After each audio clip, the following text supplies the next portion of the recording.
It is morning in a great stone house in England 600 years ago, and the world is very still. A narrow window lets in the first grey light, and somewhere below, a fire is being coaxed awake. In a quiet upper room, a young woman sits very straight before a small polished mirror. And the day's slow, careful work of becoming beautiful is about to begin. Good evening, and welcome back to the Sleepy Archive. Tonight we are going to drift very gently into the world of medieval beauty. The pale faces, the painted skin, the plucked and thinned eyebrows, the strange and sometimes dangerous lengths that people once went to, simply to be admired. We will sit beside ladies and their maids in cold chambers lit by a single shutter and watch them grind their powders and lay on their creams and study their own faces in dim silver glass. None of it is urgent. None of it is loud. It is just history, told slowly, the way it might have happened on any ordinary morning. As always, there is nothing here you need to do. You don't have to follow the story, or hold the names, or stay awake until the end. If your thoughts wander off, let them. If you lose the thread, that is perfectly fine. This is the kind of telling you are allowed to fall asleep inside. So, settle in. Let your shoulders drop away from your ears. Let the blankets feel heavier.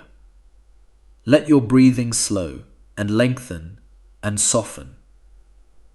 Whenever you are ready, close your eyes. Let's begin. The room where it all begins is called the solar, the private upper chamber of a noble household. It is the quietest room in the house, set high above the smoke and noise of the hall below. The walls are hung with heavy tapestries, wool worked in faded reds and greens, and they keep out a little of the cold that always seems to live in stone. A servant crosses the floor and unfastens a wooden shutter, easing it open with both hands. A pale ribbon of dawn light slides in, falling across the rushes on the floor. The air smells of cold ash from last night's fire, and faintly of dried lavender strewn among the linens. By the window sits Lady Eleanor, young, and not yet fully awake, her hair loose about her shoulders. Before her, propped on a small carved table, is a mirror of polished silver, no bigger than her two open hands, its surface soft and slightly clouded. In it her face appears, dim and grey, more a suggestion of a face than a clear reflection. To us, all of this might look like rest, a lady, a window, a quiet hour. But to her, and to the women of her household, this hour is the beginning of real and serious work. For a noblewoman, beauty was not an accident, and it was not left to chance.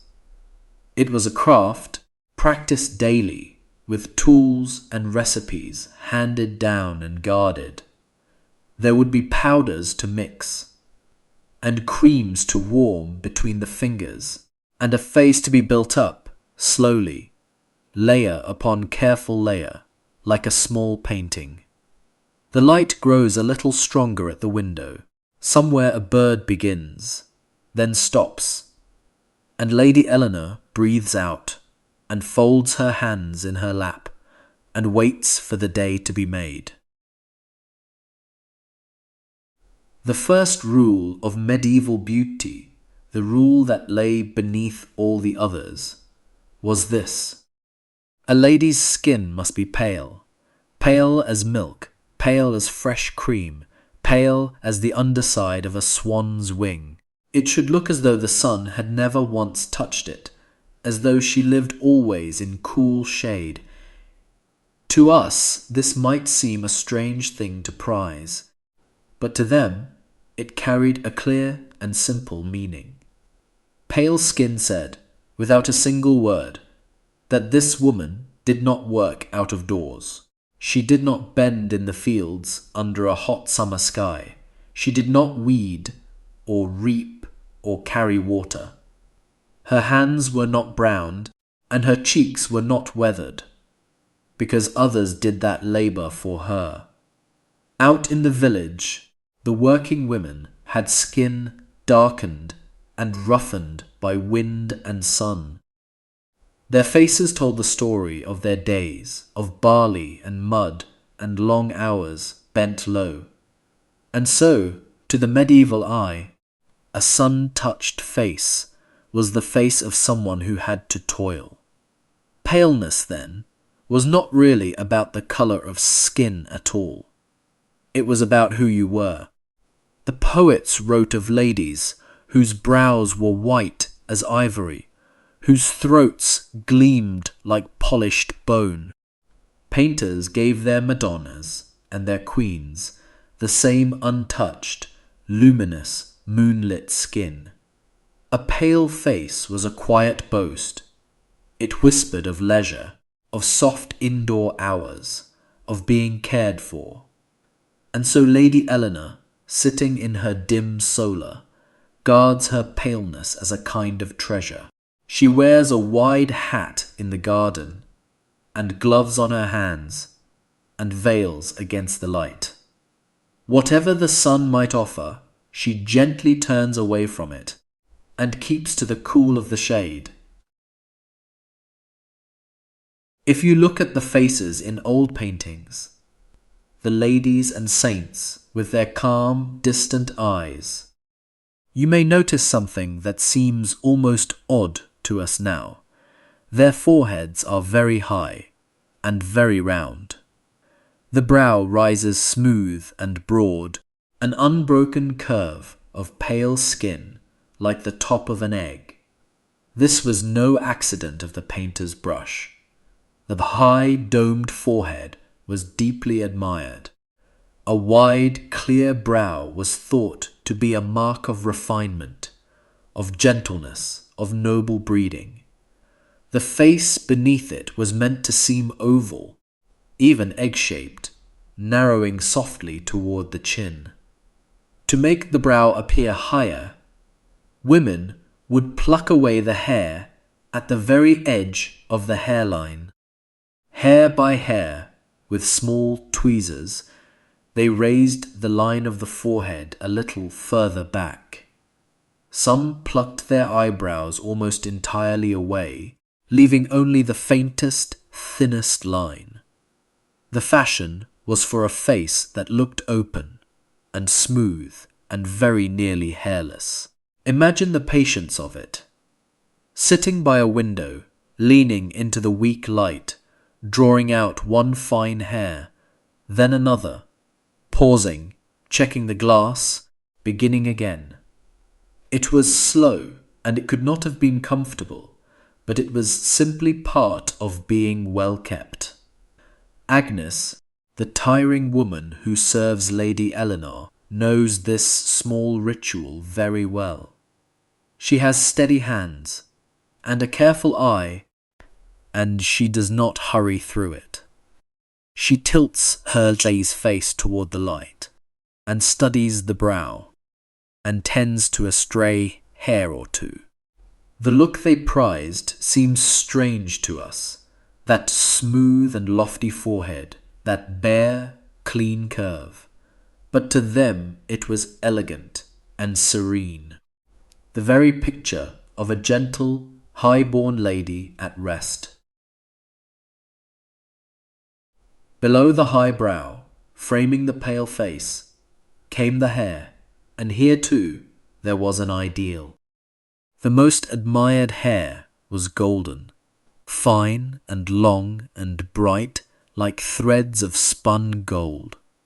It should fall in soft waves, catching the light, gleaming where the candle touched it. The poets returned to it again and again. They wrote of tresses like sunlight, like ripe wheat, like amber. A lady's golden hair was praised as one of her chief glories, sung of in verse and romance. Even where dark hair was common, it was the fair, light shade that filled the love songs. In the paintings, you see it everywhere. Long, loose, rippling hair, pale gold against pale skin. Saints and queens and noble brides, all crowned with that same warm, glowing brightness. And so, women who were not born fair would coax their hair toward gold by whatever means they had.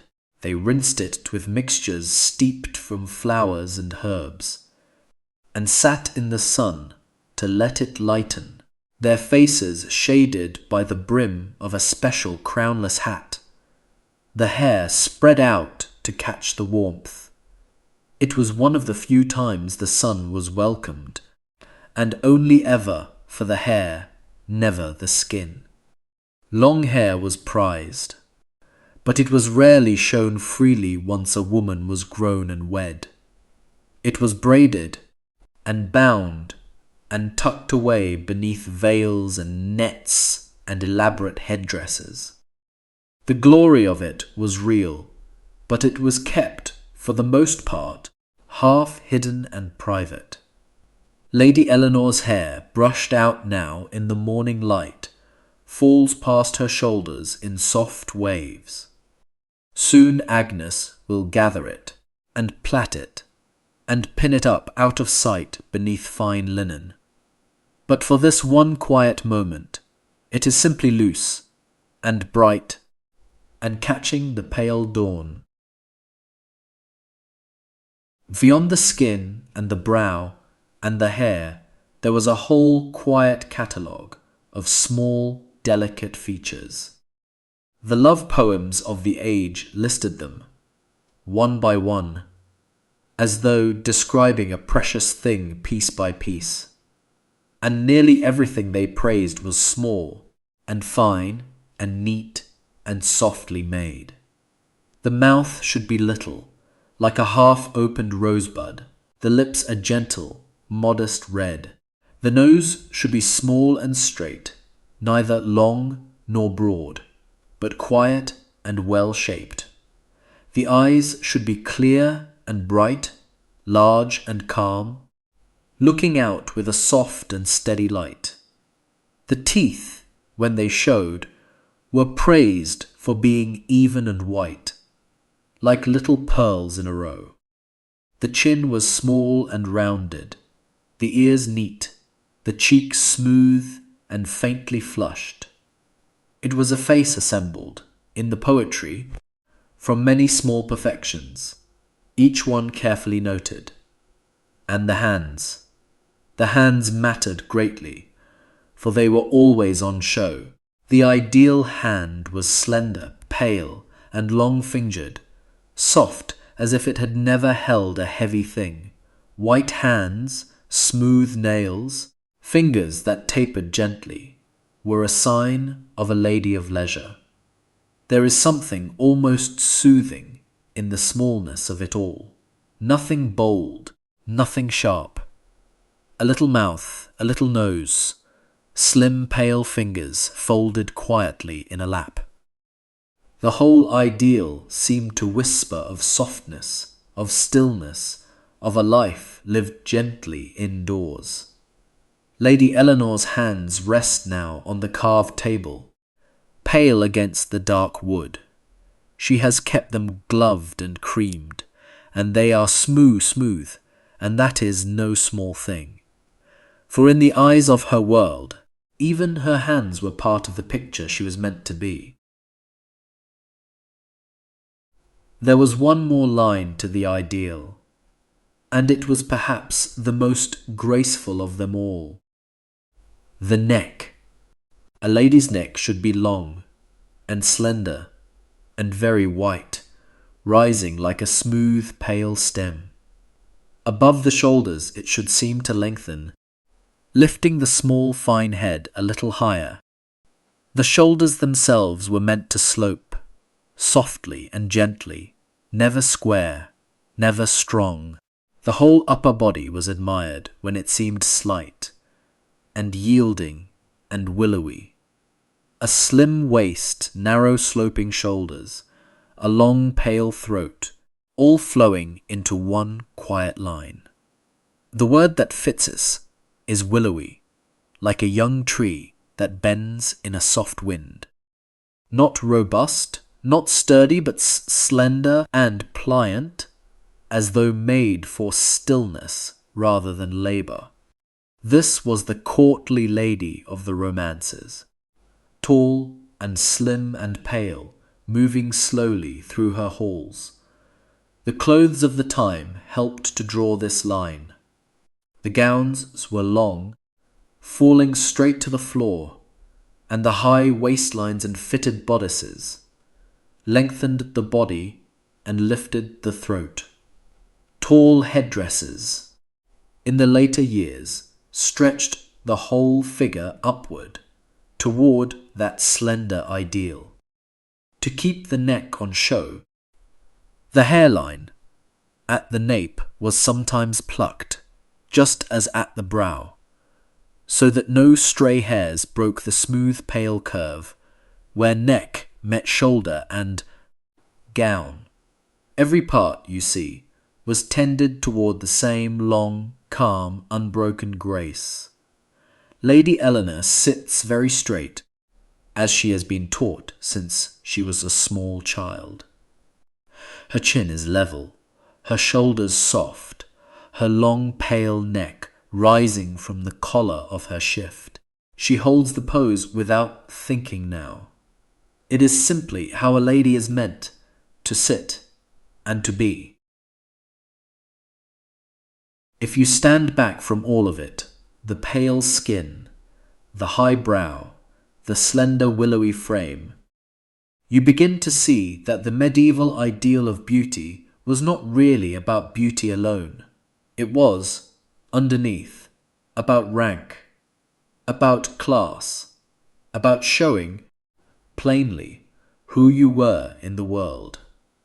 Every part of the ideal pointed away from labour, away from the field and the kitchen and the sun. Pale skin meant you did not work outside. Soft pale hands meant you did not toil with them. A slender frame, kept in long fine gowns, meant you were not built by hard daily effort. Out in the village, beauty of this kind was simply not possible, and everyone understood that. The working woman was sunburned because she had to be. Her hands were rough because they had to be.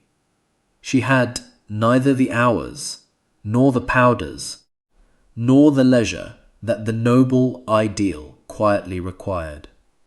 So when a lady was praised as beautiful, in the highest courtly sense, something more was being said. She was being marked as someone apart, someone raised above the common round of work. Her beauty was a kind of banner, a soft and silent proof of her family's wealth and standing. There is nothing surprising in this, when you think of it slowly in the dark. In most ages, the look that is most admired is the look that ordinary people cannot easily reach. The medieval world simply made it very plain and tied it gently but firmly to noble blood. And so Lady Eleanor's long mourning at the mirror was in its way a kind of duty. To be beautiful was to look the part she had been born into, to wear her rank upon her face. She did not invent these rules. She inherited them as she inherited the house and the name. Now the light at the window has grown soft and full, and the solar is no longer quite so cold. Lady Eleanor sits before her silver mirror, very still, her loose hair brushed and shining. And into the quiet comes Agnes, her tiring woman, with quick, light steps across the rushes. Agnes is older than her lady, plain and capable, with sleeves already pushed back to the elbow. In her arms she carries the things of the morning, and she sets them down with practiced care. Small pots of clay and glass, little dishes, folded cloths, a handful of fine slender tools. One by one she lays them out upon the table, in an order she keeps without thinking. The powders here, the creams there, the coloured pastes, set a little apart, each in its place. The mirror is angled to the light. A clean cloth is smoothed flat. All is made ready. There is something almost like a ceremony in it, this quiet laying out of the day's work. Neither woman hurries. Neither speaks much. They have done this together many hundreds of times. The room smells faintly of herbs, and of something sharp and sour from one of the little pots. Agnes lifts a strand of her lady's hair, and lets it fall, and studies the pale face in the glass. Then she warms a little cream between her fingers, and begins, very gently, at the brow. The long ritual of becoming beautiful, the slow making of the face, has truly begun now. Outside, the household stirs and works, and goes about its noisy day. But here, in the high quiet room, time seems to move more slowly, hand over careful hand. We will stay a while and watch the face take shape, layer by patient layer. Among the things Agnes has set out is one box that matters more than all the rest. It is small and made of carved wood, with a lid that fits closely and lifts with a soft sound. This is the box of cosmetics, the painted box, and inside it lies the secret of the painted face. Agnes opens it slowly, and the morning light falls in upon its little rows and compartments. There are pots of pale powder, fine as flour, ground and sieved, and kept dry and close. There are tiny dishes of colour, deep reds and dull earths, each with its own small wooden tool. There are folded squares of soft cloth, and a little flask of liquid, and a pot of clear cream. Everything has its place and its purpose, and Agnes knows each one without needing to look. She has mixed these powders herself by recipes learned long ago and kept carefully in her head. In the medieval world, cosmetics like these were not bought ready-made in bright little shops. They were made at home or by apothecaries from recipes passed between women and written in household books, crushed and ground and steeped and strained, then stored in just such boxes as this one. To own such a box and the skill to use it was itself a quiet sign of a certain kind of life. The ingredients could be costly. The knowledge was precious. The time it took was a luxury. A poor woman had neither the powders nor the long still hours that the painted face required. Agnes lifts the first pot from the box and turns it gently in the light and loosens the lid. A faint, dry scent rises from it, chalky and cool, like the smell of old stone in shade. She dips a clean cloth, and taps away the excess, and turns toward her lady's waiting face. The pale powder in that first pot had a name, and the name was ceruse. It was the foundation of the whole painted face, the smooth white base over which all else was laid. And it was made, we must say plainly, from white lead, ground and worked together with vinegar. The recipe was old and widely known, and used across much of Europe for a very long time. Thin sheets of lead were set above the sour vapour of vinegar in warm and closed-up vessels. Over days, a white crust formed upon the metal, and this crust was scraped away and gathered. That white substance was then ground, very fine, and sometimes mixed with vinegar once more, until it became a smooth pale paste, or a soft powder, ready to be laid upon the skin. It spread easily. It clung well. It gave the face an even, luminous, milk-white finish. And that, to the women of the age, was its great gift. Nothing else covered quite so smoothly. Nothing else gave that flawless, poreless moon-pale surface that the ideal so prized. With ceruse, a face could be made to look like polished ivory, like fresh cream, like carved bone. They knew, in some dim way, that white lead was not a wholesome thing. It was used in paint, in trade, but its beauty on the skin was immediate and certain, and the harm it did was slow and quiet. And so it was used, year after year, by ladies who wished only to be smooth and pale and admired. Agnes does not think of any of this as she works. To her, it is simply the white, the base, the start. She has the pot in one hand, and the cloth in the other, and her lady's face turned up to the light.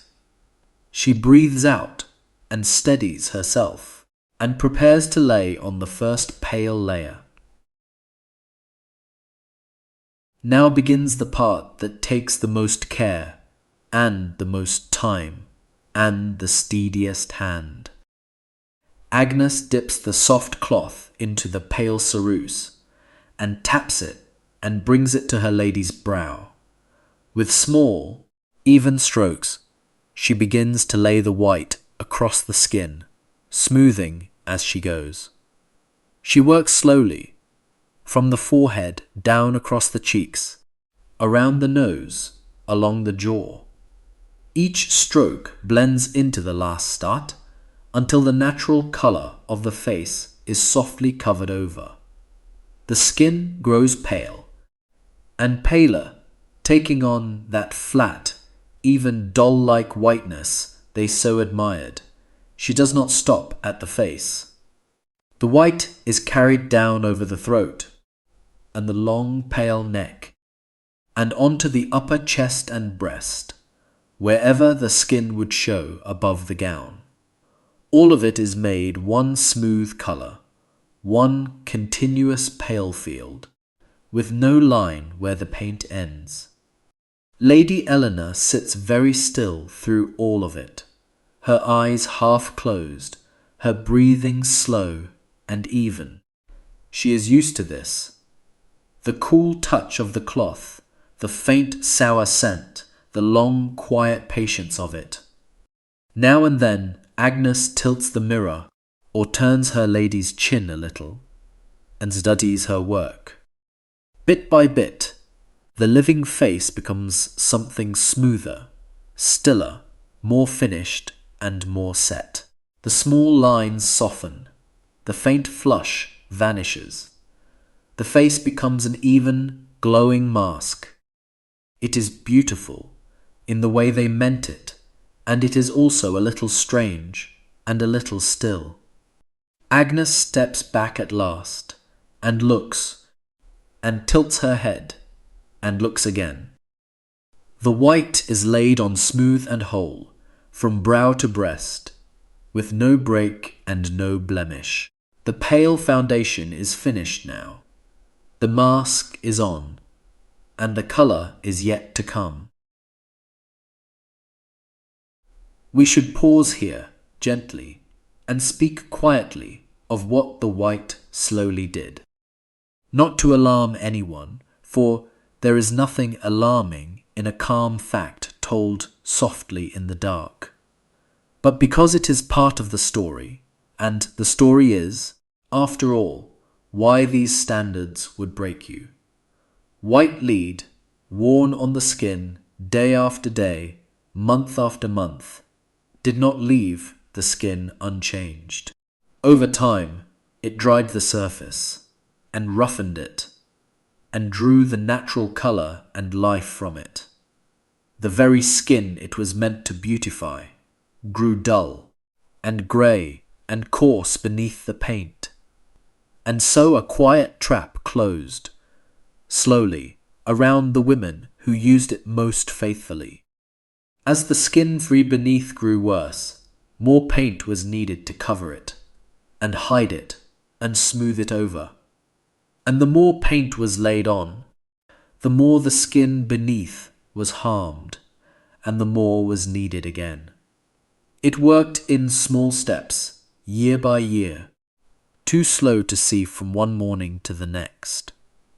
A face that was painted to look young and smooth was, beneath, growing tired and damaged. The remedy and the harm were the very same white, the very same pot, the very same hand. There were other costs too, deeper ones, that the people of the age could not fully name.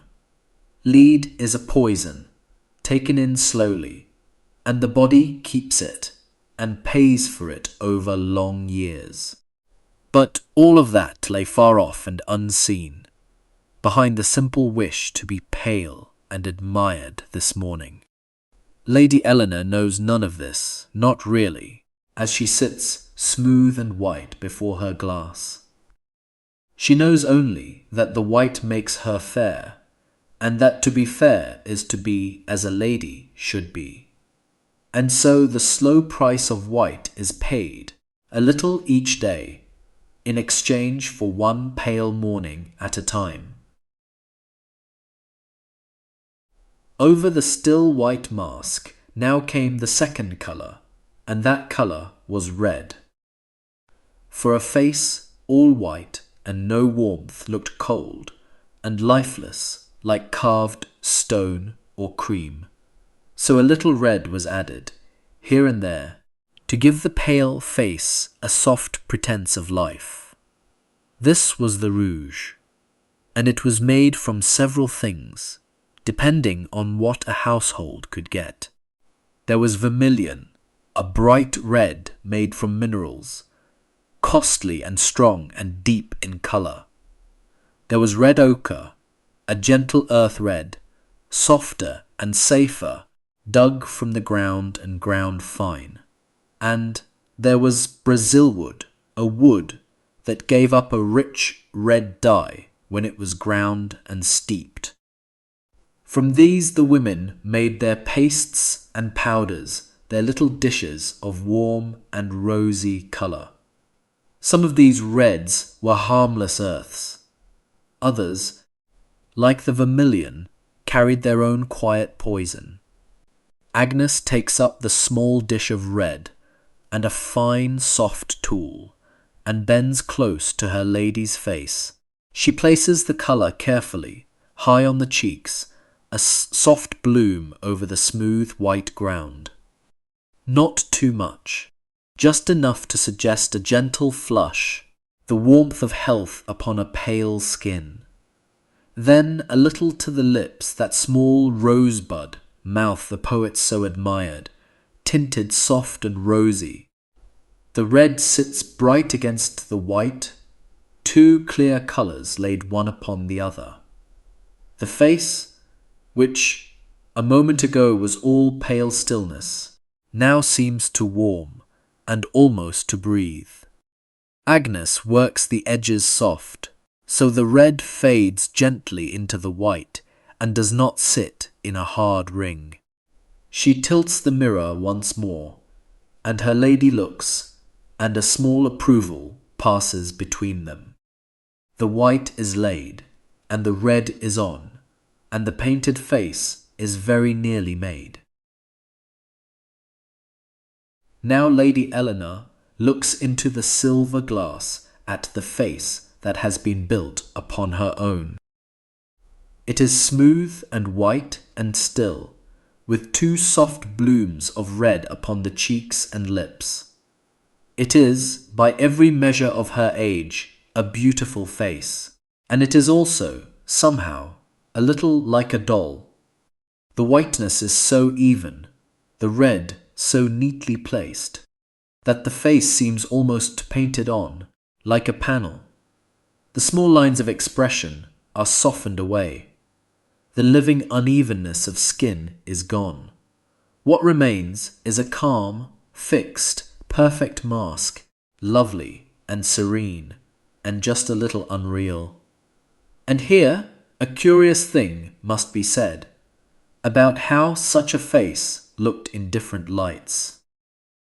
By candlelight, in the warm gold of evening, the paint glowed softly and looked smooth and fair.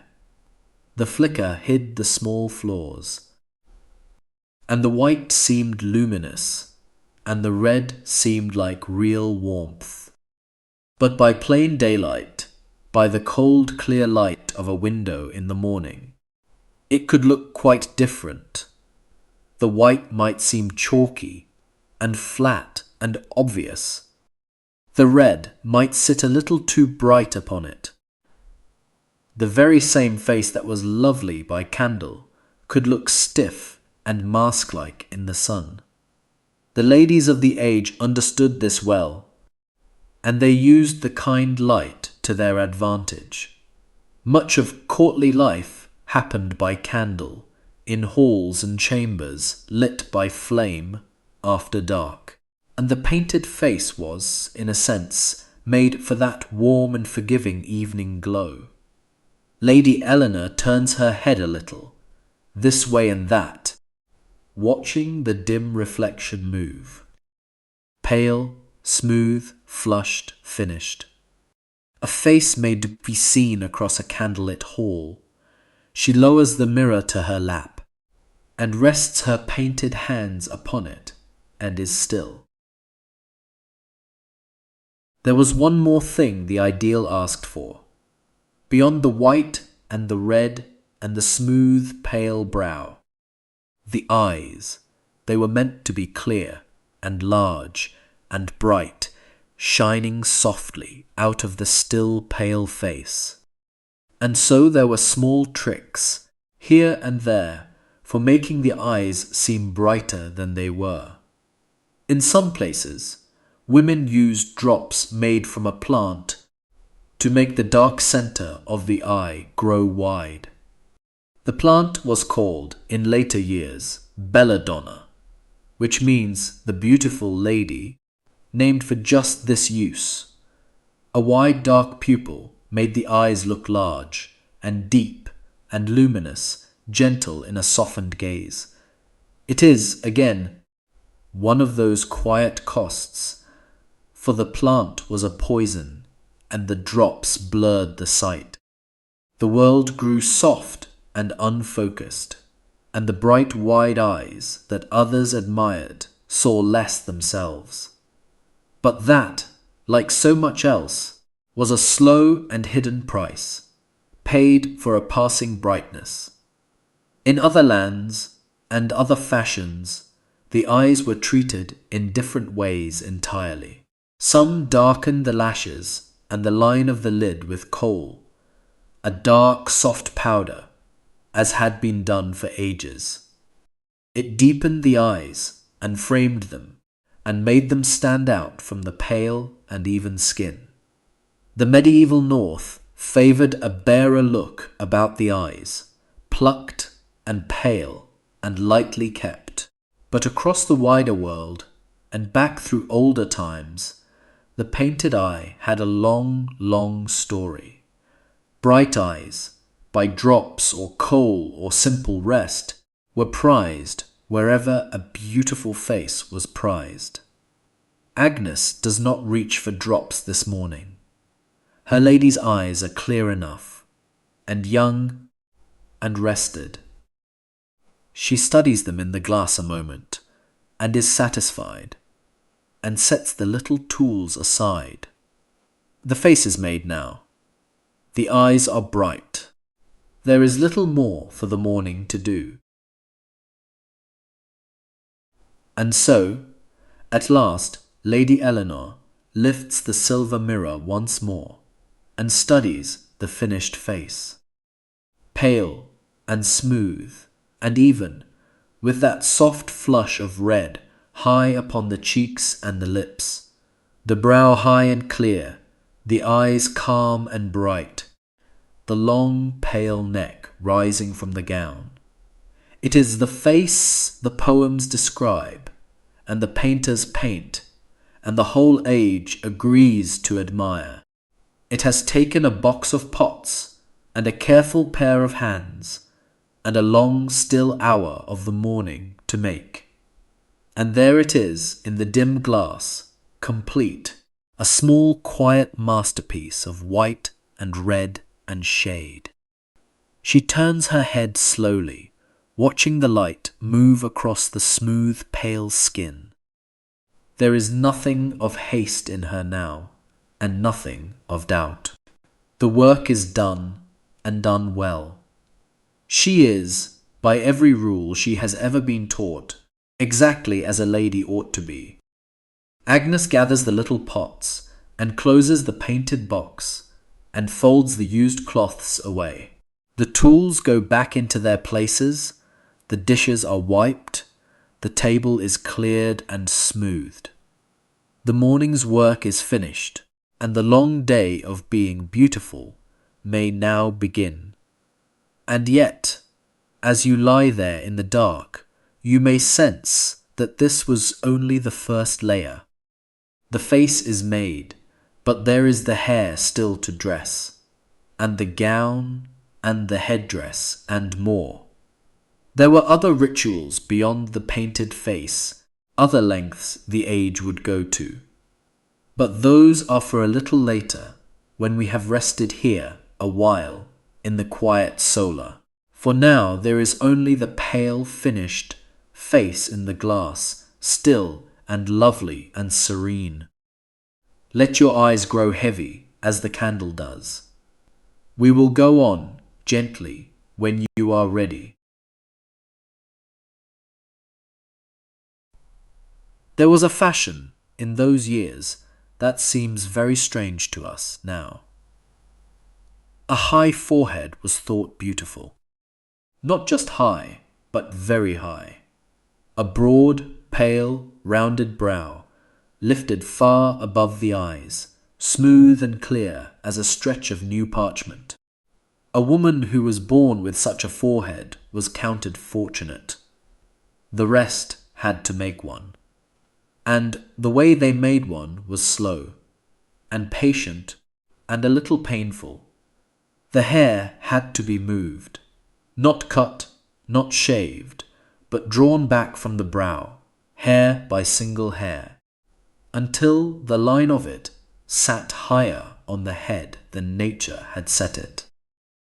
A finger's width, then a little more, a pale margin of bare skin, won slowly from the hairline. Lady Eleanor sat by the window in the grey morning light, her head tipped back against the chair. Agnes stood behind her, leaning close, her breath quiet. Between them, on a small cloth, lay the little tools of the work. There was no hurry in it. There never was. This was not the sort of thing one could do quickly, and the ladies of the time did not expect to.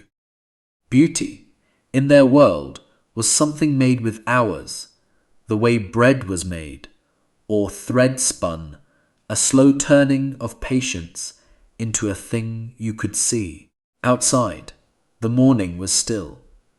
A bird called once from the cold garden and then was silent. The fire had burned low, and the room smelled faintly of ash and of the rosewater in a dish nearby. Eleanor closed her eyes. She knew what was coming, and she had learned, over many such mornings, to be still for it.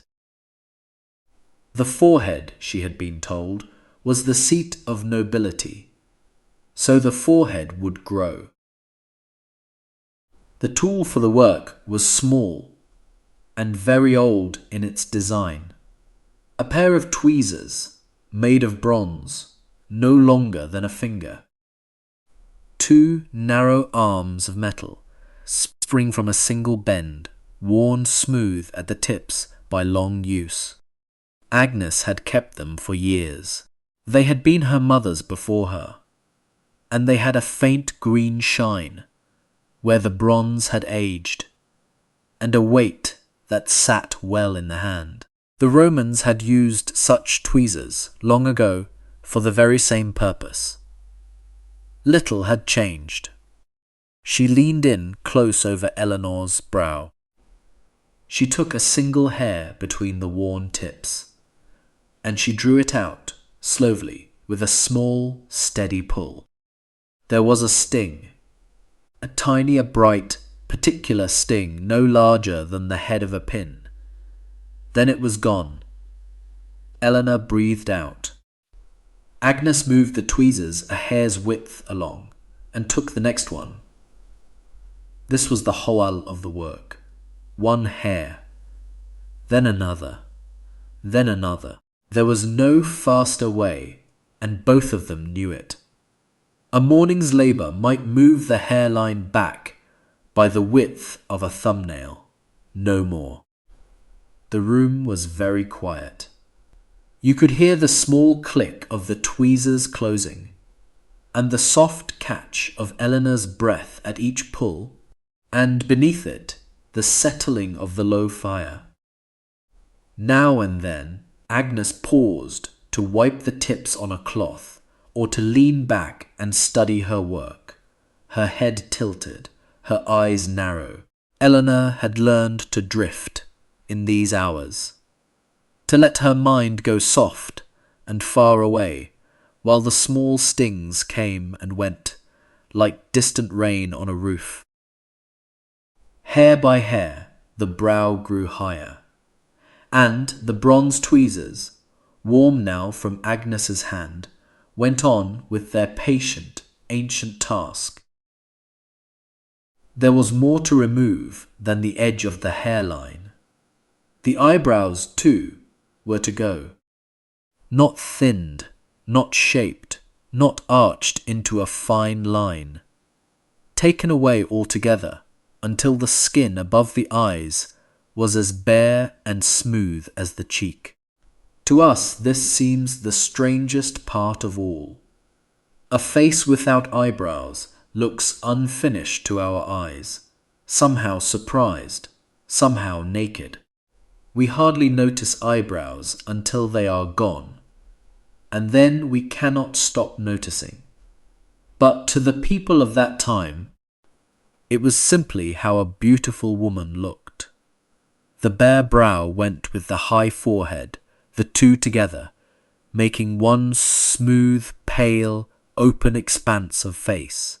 It was the fashion of the courts of France and of England, and a lady who wished to be admired followed it.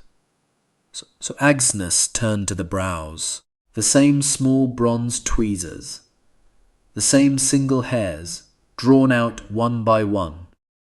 Eleanor kept her eyes closed, her face still, while the dark line above each eye was thinned, and thinned again, and at last taken away entirely. It took patience above the eyes more than anywhere. The skin there was tender and close to the eye itself, and Agnes worked with great care, her own breath held, her fingers light, a single hair at a time, a small sting, a pause. The light through the window had shifted while they worked. The grey of early morning had warmed a little toward gold. Somewhere below in the house, a door opened and closed, and a voice called and faded. Neither of them hurried. There was no hurrying such a thing. And slowly, hair by hair, the brows that nature had drawn were unmade, and the face beneath them grew strange and smooth, and, by the measure of that age, more lovely than before. When it was done, Agnes drew back and let Eleanor sit up, and held a polished glass before her so that she might see. The face that looked back was very smooth. The forehead rose high and pale, broad and clear, with no fringe of hair to break it. Above the eyes, where the brows had been, the skin ran clean and bare. The whole face seemed open and calm and oddly serene, like an egg, like a stone worn smooth by water. This was the look the poets praised. They wrote of foreheads white as ivory, high and noble and clear. They wrote of faces smooth and round and unmarked, of brows like polished marble. What they were describing was exactly this: the careful, plucked, patient smoothness that a woman like Eleanor sat still for, morning after morning. It was thought to show breeding. A high clear brow meant a lady who did not labour in the fields, who had time and servants and ease, whose face was a kind of leisure made visible. A peasant woman, brown and weathered, with her own thick brows, could never look so. That was rather the point of it. Eleanor turned her head a little in the glass, this way and that. The light fell across the smooth pale brow and made it almost glow. She did not smile, exactly. One did not, over such things. But she was satisfied, in the quiet way of someone who has done a thing correctly. Agnes set the glass aside. The morning's work on the brow was finished, for now, until the hairs began their slow return, and it all must be done again. For this hour, at least, the face was smooth as the poets wished it, smooth as an egg, and ready for whatever the day required of it. The brow and the hairline were not the end of it. A truly careful lady wished for no stray hair anywhere the eye might fall. Not on the lip, not on the chin, not along the jaw, not even, some said, on the arms. The skin was to be smooth all over, pale and bare and even. For the small stray hairs, the tweezers served well enough. But there were other ways, written down in the beauty books of the time, and some of them were not gentle. They were recipes for what we would call depilatories, pastes to loosen hair from the skin without the slow work of plucking.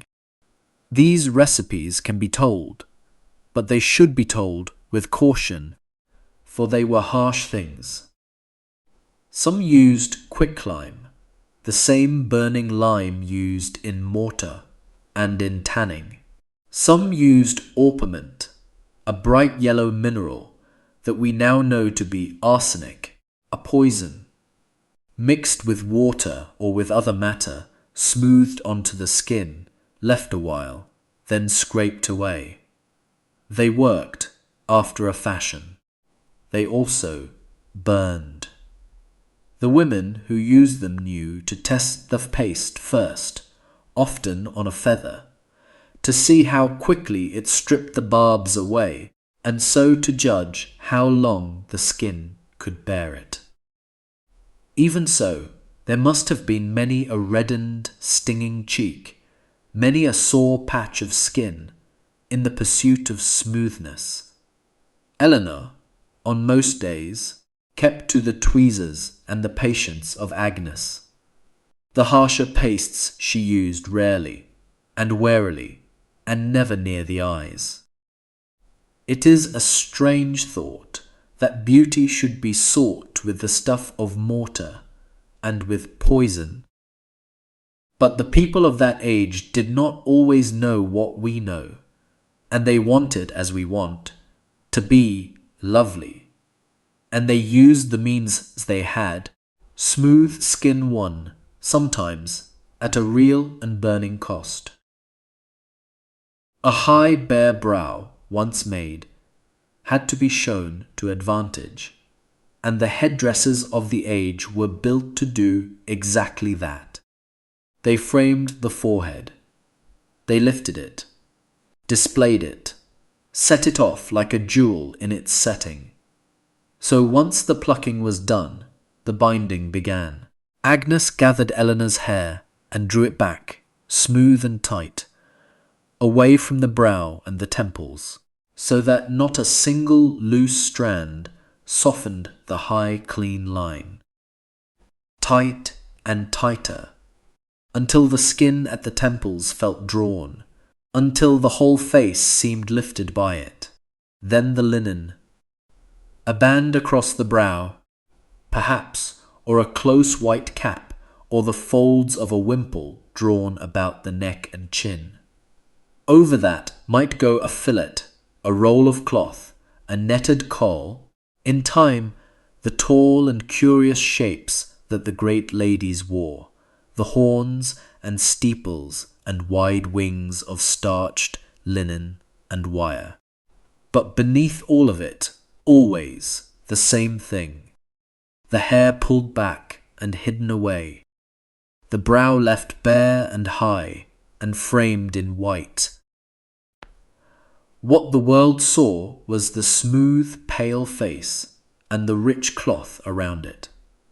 The hair itself, that the woman had been born with, was tucked out of sight as though it were something to be ashamed of. Eleanor sat while Agnes pinned and tucked and smoothed, the small pins held in her own lips, her fingers quick and sure from long practice.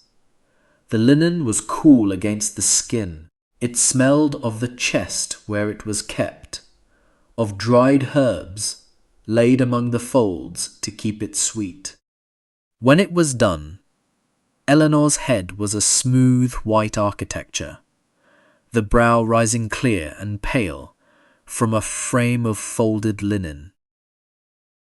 All the morning's slow plucking gathered now into one composed and finished thing, the noble head bound and hidden and ready to be seen.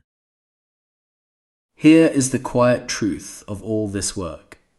It did not stay done. Hair grows. It is the nature of hair to grow, slowly and steadily, whatever the wishes of the woman it grows upon. So the plucked hairline crept forward again. The bare brow grew a faint dark shadow, then a stubble, then the beginnings of a line. The smooth lip and chin were smooth no longer, and all of it, every part of it, had to be done over. Not once, not now and then. Again and again, week after week, through all the years that a woman wished to be counted beautiful. The tweezers came out, and the patient pulling began afresh, and the slow stings came and went, and the brow was made smooth once more. And then, in its own quiet time, it began to grow back, and the whole thing waited to begin again. It was a labour without end, like sweeping a floor that dust will always settle on, like the weeding of a garden. The keeping of beauty was a thing you never finished, only maintained. An hour here, a morning there, threaded through the ordinary days. a low and constant tax upon a lady's time. Eleanor had been doing it since she was a girl, and would do it, she supposed, until she was old. It was simply part of the shape of her days, like prayers, like meals, like the changing of the linen. She did not think of it as remarkable. To her, it was only what a woman did. And Agnes, who had tended her own mistress before her, knew the rhythm of it in her bones, the slow growing and the patient unmaking over and over. Beauty, in that world, was never a thing you achieved and kept. It was a thing you returned to, quietly, endlessly, for as long as you cared to be seen. And so, at the last, the face was finished. The brow plucked high and bare, the skin painted pale and even, the cheeks touched with the faintest warmth, the lips just coloured, the whole framed in cool white linen. Eleanor sat before the glass in the gathering light of the morning and looked at the woman who looked back at her. The face was smooth. There was no other word for it.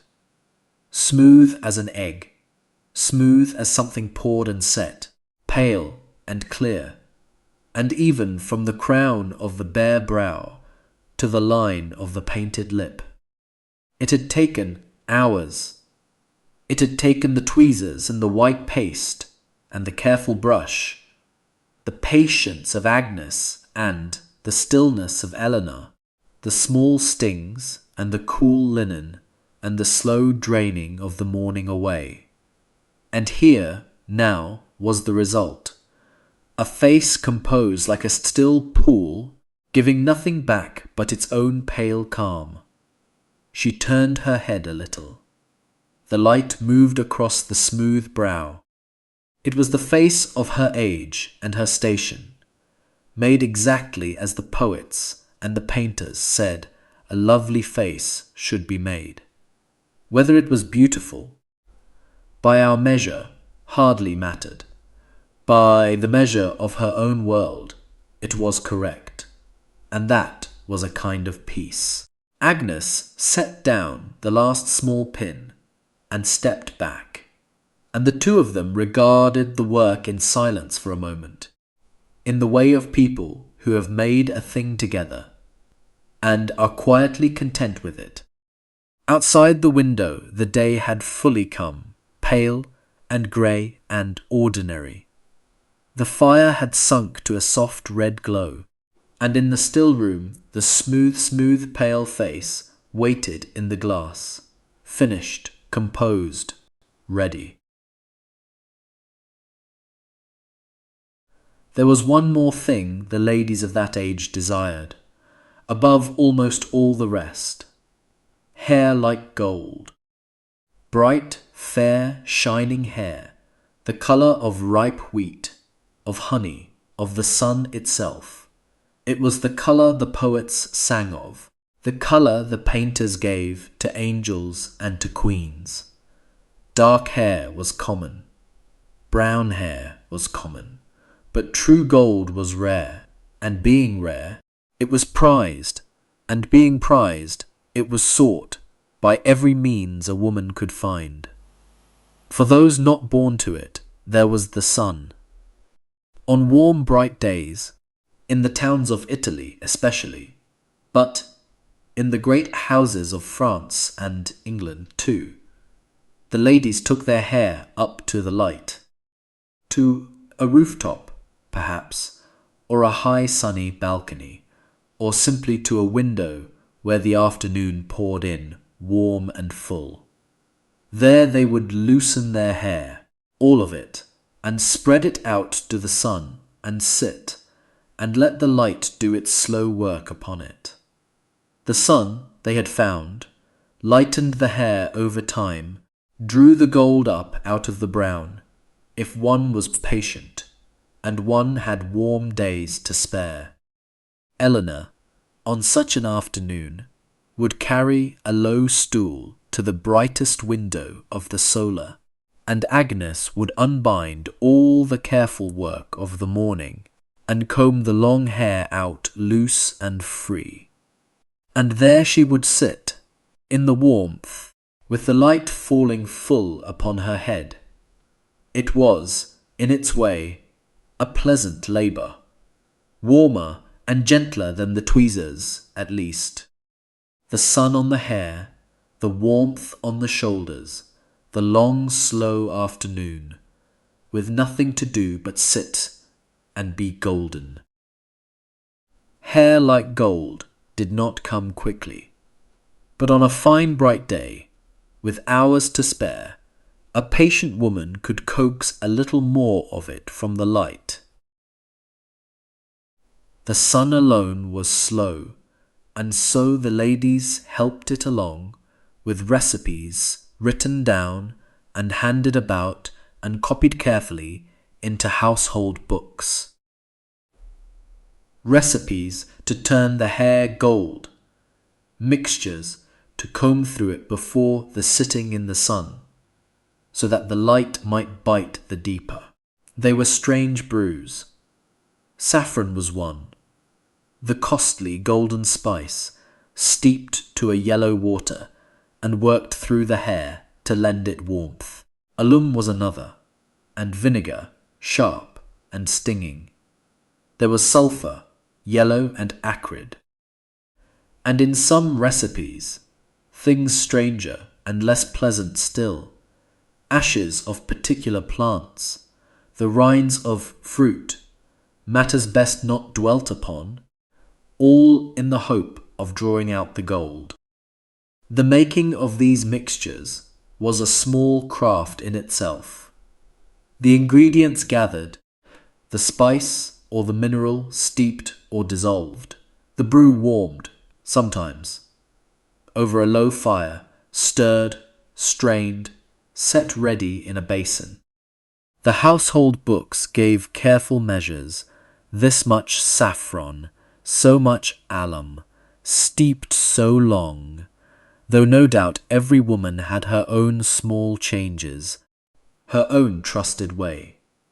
Then the working of it through the hair. Agnes would dip the comb, or her fingers, into the warm yellow brew, and draw it slowly through Eleanor's hair from the crown to the very ends, again and again, until every strand was wetted and gleaming and smelling of saffron and of sulphur. It was patient, careful, slightly unpleasant work, the smell of it clinging to the hands and to the room. And it was only the beginning. For once the hair was combed through with the golden brew, it had to dry, and it had to take the sun. The recipe was only half the labour. The other half was the long bright sitting that came after, in the warmth waiting for gold. For the sitting there was a special hat, and it was a curious thing to behold. The Italians called it a solana. It was wide, very wide, with a great circular brim, but it had no crown at all, no top to it, only the broad ring of the brim and an open hole where the head went through. The purpose of it was simple and clever. A lady would set the hat upon her head, and then draw all her long hair up and out through the open crown, and spread it out across the wide brim, all around, like the rays of the sun laid flat. So her hair lay full in the light, spread and open, while the brim itself shaded her face, and kept the sun from her cheeks and from her carefully whitened skin. For it would not do to brown the face while gilding the hair. The whole point of the pale skin was undone by an afternoon's sun. So the Solana let a woman have both, the hair in the light, the face in the shade. And there Eleanor would sit, on the warm rooftop, or in the bright window, the great brimless hat upon her head, and her hair spread golden wet across it, glistening with saffron and alum, drying slowly in the sun. An hour, 2 hours, a whole long idle afternoon. There was nothing to do but sit. She might doze a little, in the warmth. She might listen to the sounds of the house and the street below, the calls, the carts, the distant bells. She might let her thoughts wander where they would, while the sun did its slow, patient work above her. It was, perhaps, the most restful labour of beauty there was. Just the warmth, and the light, and the long bright hours, and the hair spread out upon the wide brim, slowly, slowly turning gold. It was restful, yes, but it was not, in truth, without its small miseries. For the brews that gilded the hair were sharp things, and the sun that dried them was strong, and the two together were not kind to the scalp. There was a sting. The alum and the vinegar and the sulphur, warmed by the sun, worked at the skin of the head, and after an hour the scalp would begin to prickle and to burn. A low, itching heat that grew with the afternoon. A woman learned to bear it as she bore so much, sitting still while her head quietly stung in the warmth. And there was the smell, the sulphur above all, that sharp, eggish, brimstone reek, woke and strengthened in the sun, until it seemed to fill the air all about her. Mingled with the saffron and the vinegar, it made a strange close cloud of scent that clung to the hair for days, that no amount of combing wholly drove away. The hair itself paid a price too. The harsh breeze and the long sun dried it, roughened it, made it brittle at the ends, so that the very gold a woman worked so hard for came often with a cost in the health of the hair. Bright, perhaps, but dry, fair, perhaps, but coarsened. So it asked patience, this gilding, more than its restful look suggested. The patience to sit through the sting, to bear the smell, to give up whole afternoons, and to do it again and again as the dark roots crept back. Eleanor bore it as she bore the rest, with the quiet, practised endurance of a woman who had never known beauty to come free. The sting in the scalp, the brimstone in the air, the slow, dry hours, all of it folded into the long afternoon, the price of a head of gold. Not every head could be made to yield enough. Some hair was thin, some short, some would not take the gold however long it sat. And so, when nature fell short, the ladies borrowed what they lacked. False hair was woven in, switches and tresses of other hair, fair where a woman's own was dark, long where her own was short, added in quietly to swell the bridgewater and fill the nets and lend the length the loop fashion asked for. Where it came from was not always spoken of. From the poor, often, who sold their hair for what it would fetch. From the dead, sometimes. From the cuttings of the comb, saved and worked together. There were finer additions too. Threads of silk, dyed golden yellow, twisted in among the real hair to catch the light and add a shine and a fullness. A skilled tiring woman could blend the false and the true so deftly that no eye would tell them apart. The borrowed gold lying smooth among the real, all of a piece. Agnes kept such things in a small box, coiled tresses of fair hair and skeins of yellow silk, and on the days when fullness was wanted, she would draw them out and work them in with patient fingers, matching the shade, hiding the joins, building up the head to the rich abundance the great occasions called for. It troubled no one greatly. The churchman grumbled now and then that it was vanity and falsehood, that a woman should be content with the hair God gave her. But the ladies went on, borrowing all the same, quietly, sensibly, as women have always done, making up from others what their own heads lacked. Real or borrowed, silk or hair, what mattered was the look of gold, abundant and shining, when the head at last was dressed. Once there was hair enough, true or borrowed, it had to be built into shape, and the shaping of a noble head was a real and careful craft. It was, in its way, a kind of architecture, raised slowly upon the skull with comb and pin and patience. First the plaiting, the long hair divided and braided into smooth, tight plaits, 2 of them often, 1 at each side of the head.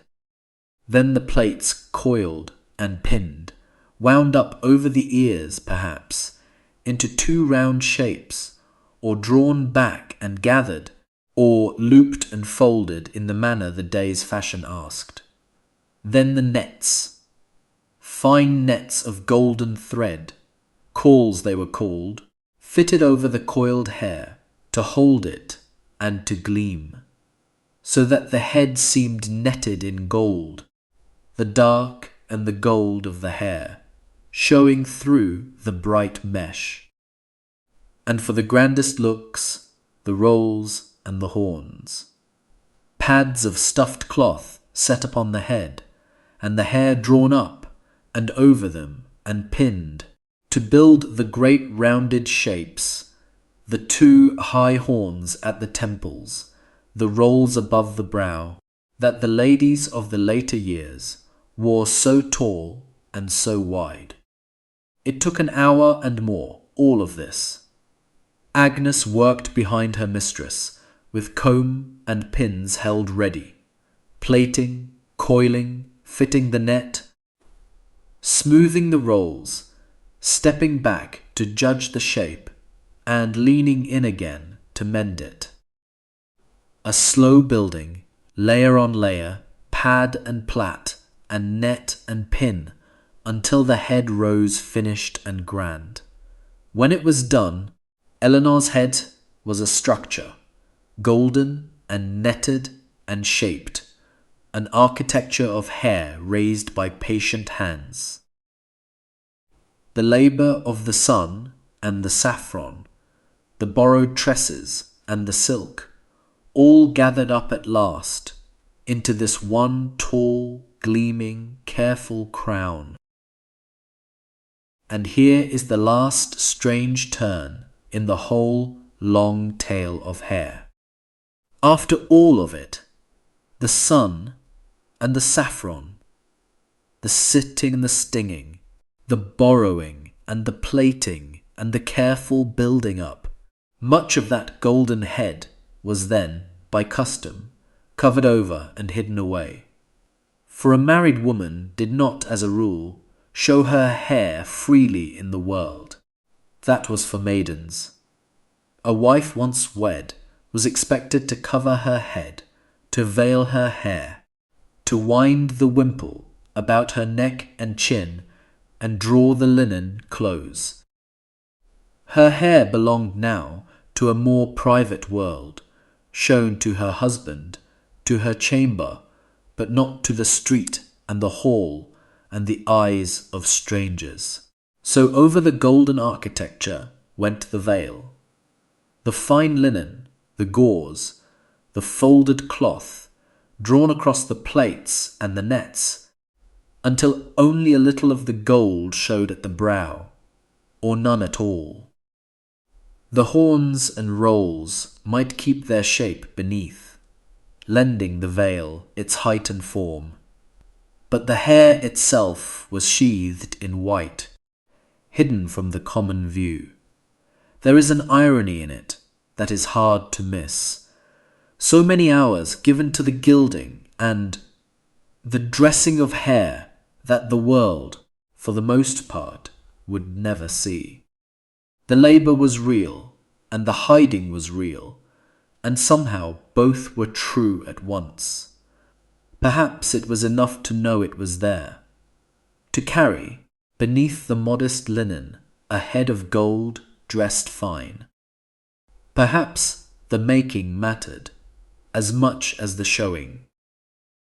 Eleanor, veiled and wimpled, walked out into her day with her golden head hidden under white, lovely and unseen, and content, it seemed, to be both. The long bright afternoon of hair was over. The sun that had poured so full through the window had slipped lower now, and gone gold itself, and then thin, and the warmth had ebbed slowly from the room. The Solana hat was set aside. The basins of saffron and alum were carried away. The combs and the pins, the nets and the silken threads, the box of borrowed tresses, all were gathered up and put back in their places.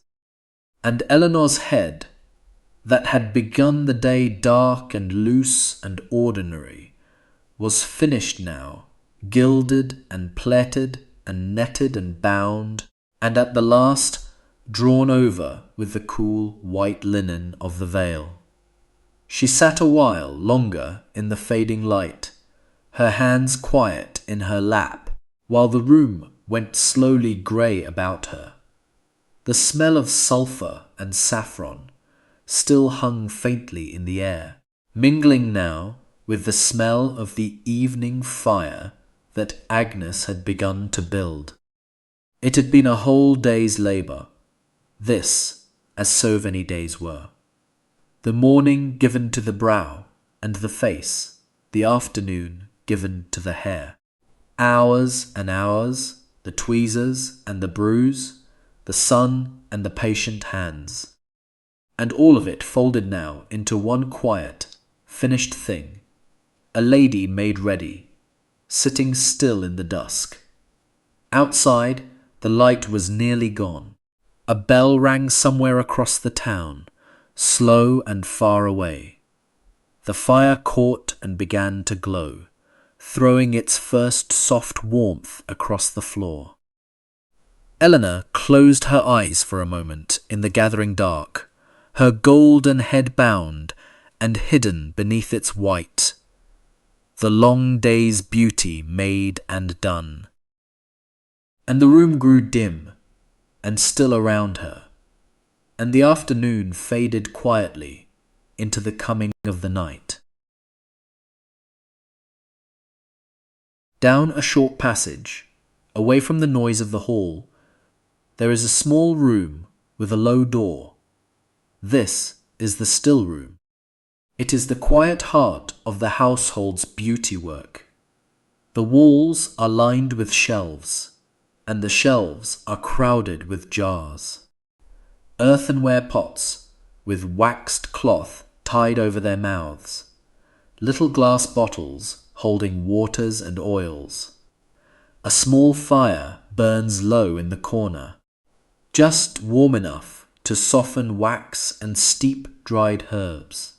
The air here is thick with green and bitter smells. Dried lavender hangs in bunches from the rafters. There is rosemary and rue and the faint sweetness of old honey kept in a covered crock. A heavy wooden table stands in the middle, scarred and stained from years of grinding and mixing. On it sit a mortar and pestle, a set of small horn spoons, and a square of clean linen. This is where the lotions are made, the creams for the hands, the washes for the face, the waters that are dabbed on the throat, the pastes that are smoothed into rough skin at night.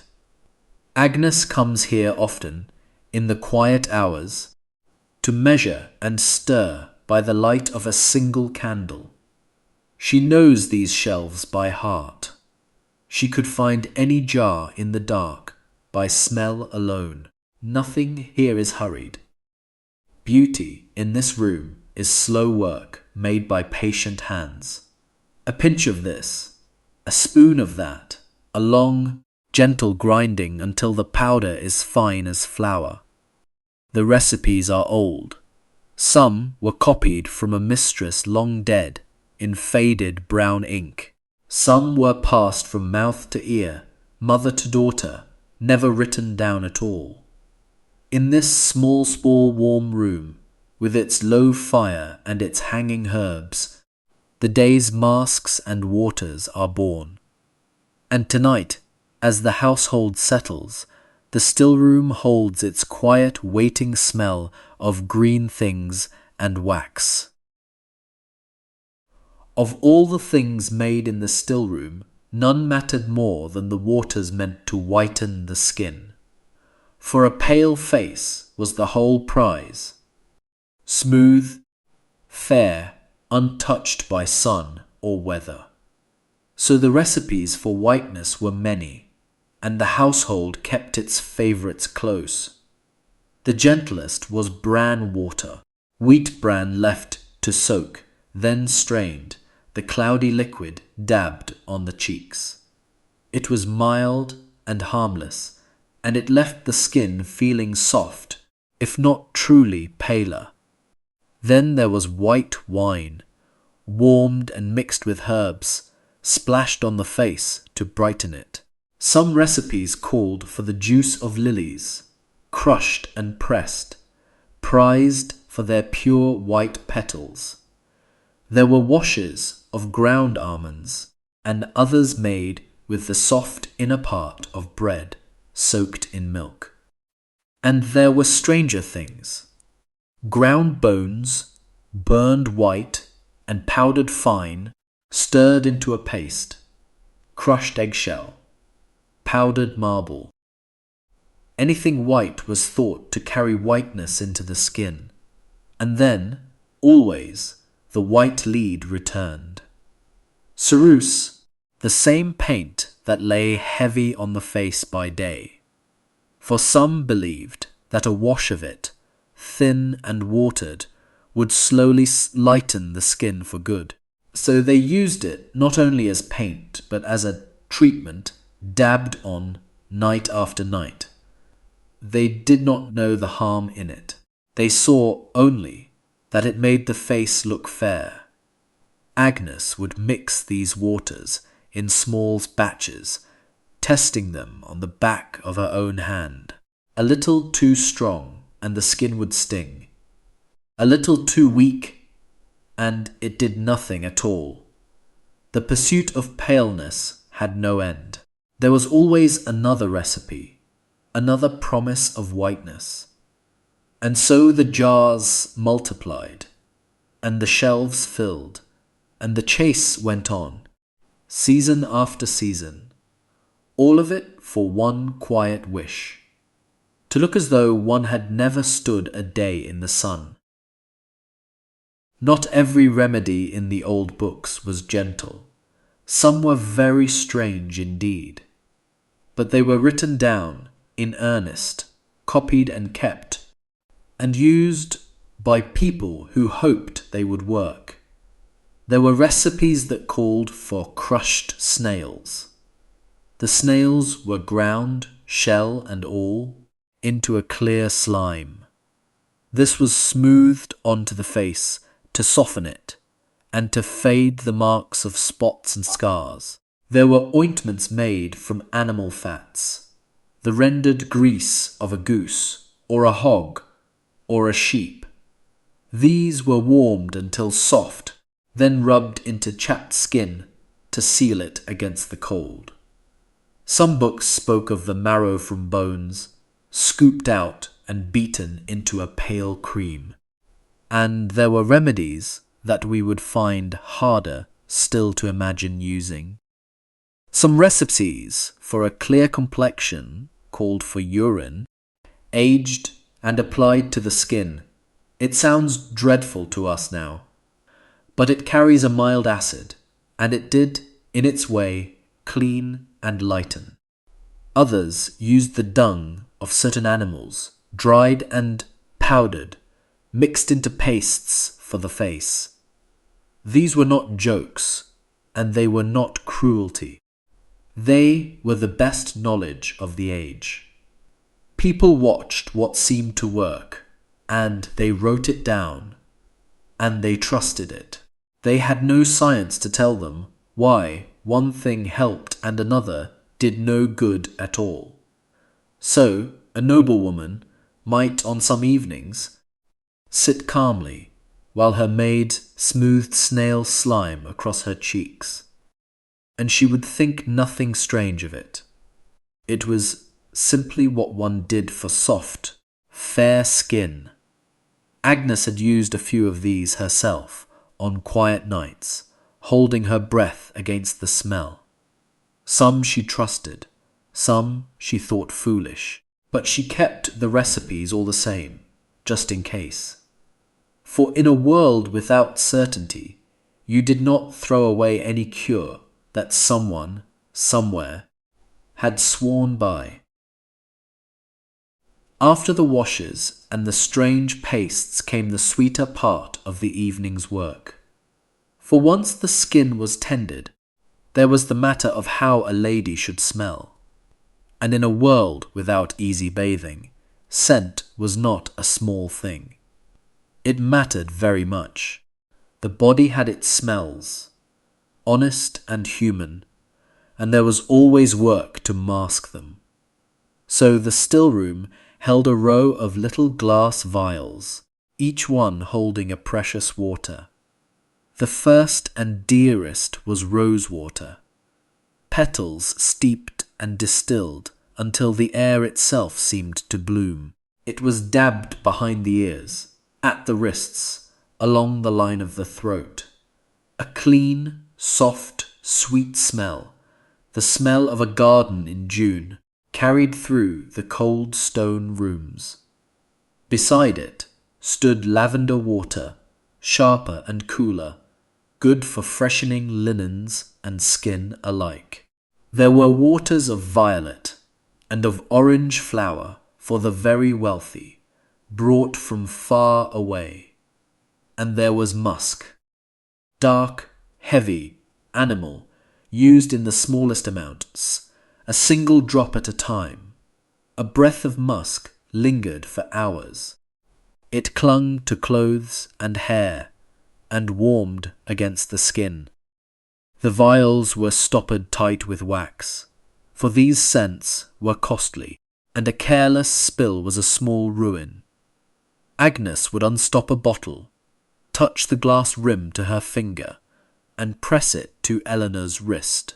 The smell would rise, warm and round, and fill the little space between them. It softened everything. The day's labours, the heavy paint, the long stale air of the chamber. For a moment the room was a rose garden, or a field of lavender under a clean sky. This was the gentlest vanity of all, not to be seen, but to be breathed. And of all the night's rituals, perhaps it was the one that brought the most quiet pleasure. Now and then, not often, there came the rare event of a true bath. We imagined the past as washing every day, but a full bath was an occasion, planned and prepared. Water was heavy, and heating it took time and fuel, so a bath was a thing of effort. When it was decided, the servants carried up a great wooden tub, round and deep. It was set before the fire, where the heat could reach it, and lined with a soft white cloth. The cloth kept the rough wood from the skin, and made the hard tub gentle to sit in. Then came the water, pot after pot, heated over the kitchen fire, carried up the stairs and poured in. It steamed in the cool air, and the firelight caught the rising mist and turned it gold. Into the water went handfuls of herbs, rose petals, and lavender and sweet marjoram, floating on the surface. The smell rose with the steam, green and warm, filling the chamber from corner to corner. Eleanor would sit in the tub with her knees drawn up, the warm water to her shoulders. Agnes would pour a slow stream over her back, again and again, while the fire crackled close by. There was no hurry. The bath was a pleasure to be drawn out, not a task to be rushed. The warmth, the herb-sweet steam, the soft sound of water, the fire's steady glow. It was one of the rare moments when the whole body, and not just the face, was tended and eased. When it was over, she was wrapped in warmed linen and seated by the hearth to dry. Her skin was pink from the heat, and clean, and smelling of the garden. And for a little while, before the paint and the powders returned, she was simply herself, warm and at rest. There was one more part of the face that a careful person tended: the teeth. For a fair smile mattered, and the medieval mouth had its own quiet rituals of care. There were no brushes as we know them. Instead, a small cloth was used, wrapped round a finger. With it, the teeth were rubbed clean each morning, working along the gums and across the front. Herbs helped. Sage leaves, fresh or dried, were chewed and rubbed against the teeth to whiten them. And there were powders, made from things ground fine and gritty to scrub away the stains. Burned shells, crushed cuttlebone, even powdered brick, mixed sometimes with a little salt. These scoured the teeth, and used too hard, they slowly wore away the very surface they polished. Now here is a quiet truth of the age, and it turns the world we know upside down. It was the rich, not the poor, who suffered the worst teeth. For sugar had come into the kitchens of the wealthy, costly and prized, used in dish after dish. The poor could not afford it. Their food was plain, coarse bread and pottage and ale. And so the poor, eating little sugar, kept their teeth sound far longer than their betters, while the rich, with their sweet subtleties and sugared wines, watched their teeth darken and decay. It was said that one great queen had teeth gone quite black from her love of sweetness, and this was taken by some as a mark of wealth. Black teeth meant sugar, and sugar meant riches. So a thing that harmed the body became, for a time, a strange sign of standing. Eleanor rubbed her teeth with sage and cloth each morning, and was sparing with the sweet dishes. For she had seen, in older faces at the high table, what too much sugar could slowly do. Hand in hand with the care of the teeth came the care of the breath. For the medieval world was a close one. People stood near, spoke near, lived near. There was no hiding behind distance. A sour breath was noticed, and a sweet one was prized. So there were small, simple remedies, kept always close, to freshen the mouth. The easiest was to chew herbs. A sprig of parsley, dark green and clean, worked between the teeth. Parsley was thought to swallow up bad smells, and so it was chewed after a heavy meal. There was fennel, with its faint taste of licorice. The little seeds cracked slowly on the tongue. And there were cloves, dark and sharp, held in the cheek, warming and strong and sweet. A single clove could mask the smell of onions or fish for a good long while. There was mint, when it could be had, and the seeds of anise, and the peel of an orange for the rich. These were carried in tiny pouches, or kept in a little dish by the bed, ready to hand. After eating, after waking, before drawing near to speak with someone of importance, a pinch of seeds, a leaf, a clove, worked quietly between the teeth. These were small remedies for a small need, in a world that lived shoulder to shoulder. There was nothing grand in them. No costly water, no rare oil, just a herb from the garden. But they mattered, in their way, as much as any paint or perfume.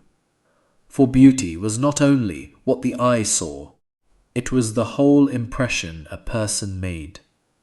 The fair face, the sweet smell, the clean breath, all of it together made the pleasing whole.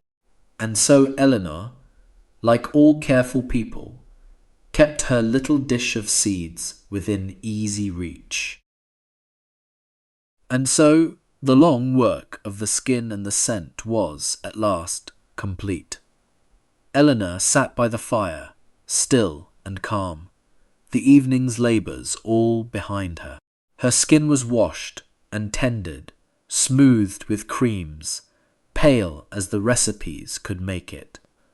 Her teeth were rubbed clean, her breath sweet with a clove held quietly in her cheek, and over it all lay the soft warmth of rosewater, dabbed at her throat and wrists.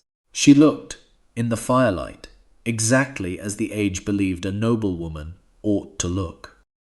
Fair and smooth and faintly perfumed, every part of her tended and arranged.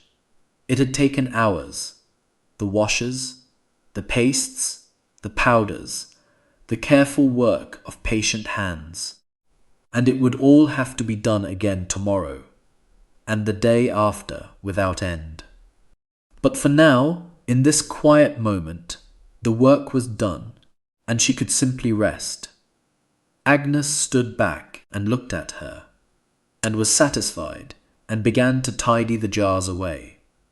The fire settled. The chamber was warm. The smell of roses hung in the still air, clean, pale, and scented. The whole long ritual brought, for tonight, to its gentle close, and outside the window, the dark came down soft and complete over the sleeping house. But before any of these powders reached the stillroom, they had to be bought. And for that, one went down into the town, to a narrow shop that smelled of 100 things at once. This was the apothecary's shop, dim and crowded, where the beauty of the great houses truly began. It stood on a busy street, its small windows letting in only a little grey light. Inside, the walls rose in shelves from floor to ceiling, and every shelf was full. Rows of jars, each one labelled in faded ink, powders, dried roots, and coloured pastes. Bundles of dried herbs hung from the beams, and the floor was strewn with old rushes. The air was a strange mixture, sweet and bitter, sharp and musty, all tangled together. Behind a worn wooden counter stood the apothecary, an old man, thin and stooped. His fingers were stained from years of grinding and weighing, and his eyes were quick and careful. Before him sat a small brass scale, its 2 pans hanging level, ready to measure the smallest amount. People came to him for many things. For cures, for spices, for the powders of beauty. He sold the white lead for the face, weighed out grey and heavy into twists of paper. He sold the red for the lips, and the dried herbs for the washes, and the rare costly musk. He knew what each thing did, or believed he did, and he gave his quiet advice with every sale. Agnes came to him often, with a list and a purse, to fetch what the stillroom needed. He would listen and nod and turn to his shelves and bring down jar after jar. And so, in this dim and crowded little room, the long ritual of beauty had its true beginning. Everything that lay upon the face of a great lady had passed, first, across this worn wooden counter. And now we come, gently, to the cost of it all. For there was a cost, and it was real. The white lead, the ceruse, the very paint that made the face so smooth and fair, was poison. No one knew it then. They saw only the lovely whiteness, and they used it freely, year after year. But the lead did its quiet work beneath the surface, slowly, over the long span of a life. At first there was nothing to see. A young face, painted often, looked only the fairer for it. But the skin drank in the lead, a little each day, and over years the harm gathered. The complexion it had once whitened began, in time, to turn grey and dull beneath the paint. The skin grew rough, and then it began to wither, eaten thin by the very thing meant to beautify it. And so more paint was needed, to cover the damage that the paint itself had caused. The lead reached deeper than the skin. It worked into the body, into the blood and the bones. It loosened the teeth in their sockets, slowly, until they ached and darkened and fell. It brought a dull, settled tiredness and aches that moved through the limbs without cause. In time, for some, it brought a faint trembling of the hands that would not be stilled. These things came on so slowly that no one thought to blame the pretty pot of white. They blamed age, or ill humours, or the cold, or simple bad luck. The paint sat innocent on the dressing table, and was used the next morning just the same. It is a sad thing told plainly. A whole age harmed itself in the gentle pursuit of beauty, not from foolishness, but from not knowing. They reached for fairness, and it cost them dearly, and they never understood why. To see what the years of paint could do, one had only to look at Lady Maud. She was older now, a woman who had been a great beauty in her youth, much admired, and she had painted her face every day of that long life faithfully since she was a girl. Now the paint had done its slow work, and the work could not be undone. Beneath the white, her skin was grey and deeply lined, worn thin and rough by the lead. The smoothness of her girlhood was long gone. What lay underneath was tired and damaged, and so, each morning, she painted more thickly than before, to hide what the paint had made, a heavier layer of ceruse. a brighter dab of red, a fuller cover to mask the ruin beneath. But the thicker paint only fed the harm, and the harm called for thicker paint still. It was a slow spiral, turning quietly year by year, with no way out that she could see. She could not stop. To go unpainted now would be to show the world the damage plainly. So she painted on, deeper and deeper, hiding the cost of paint with yet more paint. When she sat at the high table, her face was a smooth, white mask, fixed and still. She held it carefully, for too broad a smile would crack the surface and show the lines. The young women looked at her and saw an old lady, much painted, and thought little of it. They did not see that they were looking at their own future slowly arriving, for they painted too, every morning exactly as she had done at their age. Lady Maud knew it, perhaps, but she said nothing and smiled her careful, fragile smile, and painted on. The white lead was not the only danger that sat upon the dressing tables of the age, for there were spots, and freckles, and small blemishes, and remedies were sought for these as well. And some of those remedies were as harmful, in their way, as the lead itself. Chief among them was mercury, quicksilver, the strange bright metal that ran like water. It was used in washes, meant to clear the skin, to fade freckles, to smooth over spots, and it did, at first, seem to work. It peeled away the top of the skin, leaving it raw and new. The freckles faded because the very skin that held them had been stripped clean off. But this was no true healing. It was harm dressed up as a cure. The mercury burned and thinned the skin, and like the lead, it worked its way into the body.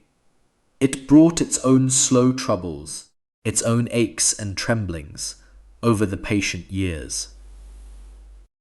There were other dangerous things too, sold in good faith across the apothecary's counter.